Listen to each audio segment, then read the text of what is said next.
মধ্যে নাই।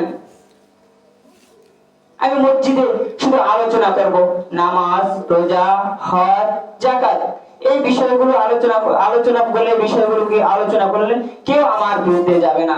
এখন যদি আমি আমার কোরআনের সকল বিষয়কে আমি দেখি, সুদের বিষয় নিয়ে আলোচনা করব, ঘুষের বিষয় নিয়ে আলোচনা করব, হারাম নিয়ে আলোচনা করব, অন্যায় নিয়ে আলোচনা করব, কেউ আমার কোরআনকে অবমাননা করছে, সে রাজনৈতিক একজন দলের ব্যক্তি বা সে যে কোনো একজন ক্ষমতাশীল ব্যক্তি, আমি তার আলোচনা করব, তার গুণগান গাইব।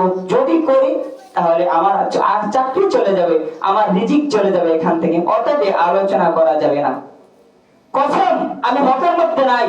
যদি এরকম করে ইমামকে দেখেন যে অন্যের বিরুদ্ধে দাঁড়াতে পারে না, অন্যের পক্ষে কথা বলতে পারে না, একটা মসজিদ, একটা মুসলিম কান্ট্রি বাংলাদেশ, বাংলাদেশে রাষ্ট্রীয় ধর্ম ইসলাম, এরকম দেশের মধ্যে যদি কোনো মসজিদের ইমাম যদি এরকম থাকে, আমি বলবো মসজিদের ইমামকে ঘাড় ধাক্কা দিয়ে বের করে দেন। ও মসজিদের মেম্বার বসার মতো যোগ্য ব্যক্তি না। মসজিদের মেম্বারে বসার মতো, মসজিদের মেম্বার হচ্ছে একটা আমানত ব্যক্তি। সে যেই হোক, আমার আমানতের পক্ষে থাকতে হবে। এই মেম্বারে আমানতের যদি খেয়ানত আমি করি, আমি তোমাদের থেকে বাঁচতে পারলাম, ওই কিয়ামতের ময়দানে আমার জিহ্বা টেনে আমার পিছনে পেট মেরে দিব। আরে বেটা, তুই কিসের দিন শিখছিস? তুই তো সত্য কথা বলতে পারিস না, তোর চাকরি চলে যাবে। তোকে মেম্বার কে বসতে বলছে? তুমি দিন কে শিখতে বলছে? শিখবে না দিন। তোকে মসজিদে ইমামতি করতে করে খেতে হবে? দরকার নাই। কাজকর্ম করে খেতে খাও। সাধারণ মানুষ কাজকর্ম খেতে খাইতেছে, ওই মানুষ আমার থেকে হাজার গুণ ভালো আছে। আল্লাহকে ফেরের জবাবদিহি করতে হবে না। ওই ব্যক্তি নামাজ পড়ে জান্নাতে চলে যাবে সহজ। কিন্তু আমাকে জবাব দিয়ে যাইতে হবে, তুই কি শিখছস? তুই কি শিখছস? জবাব দিয়ে যাওয়ার মানুষকে কি বুঝাইছস?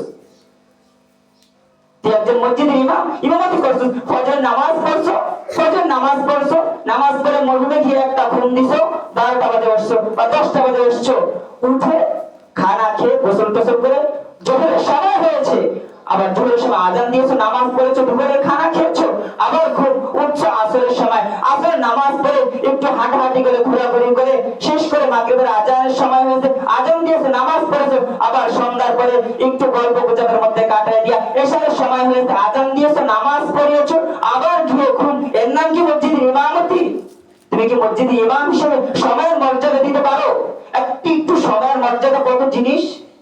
এগিয়ে আমার দায়িত্ব, আমার মসজিদের ইমামতি চলবে, পরবর্তীতে আমার নিজস্ব কাজে আমাকে ঝাঁপিয়ে পড়তে হবে, আমার সময়ের মূল্য বুঝতে হবে।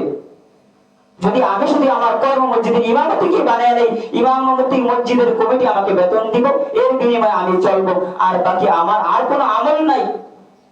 সারাদিনে যে আমার কিছু আল্লাহর জিকির করতে হবে, এই আমলগুলো আমার মধ্যে নাই। আর মসজিদে নামাজ পড়াই দিচ্ছি, মসজিদের কমিটির অর্ডার, আমাকে সময় মতো নামাজ পড়াইতে হবে। এই আমলটা তো অনেকটা মসজিদের হুকুম, কমিটির হুকুম হয়ে যায়, কিন্তু আমার ব্যক্তিগত আমল তো থাকা দরকার।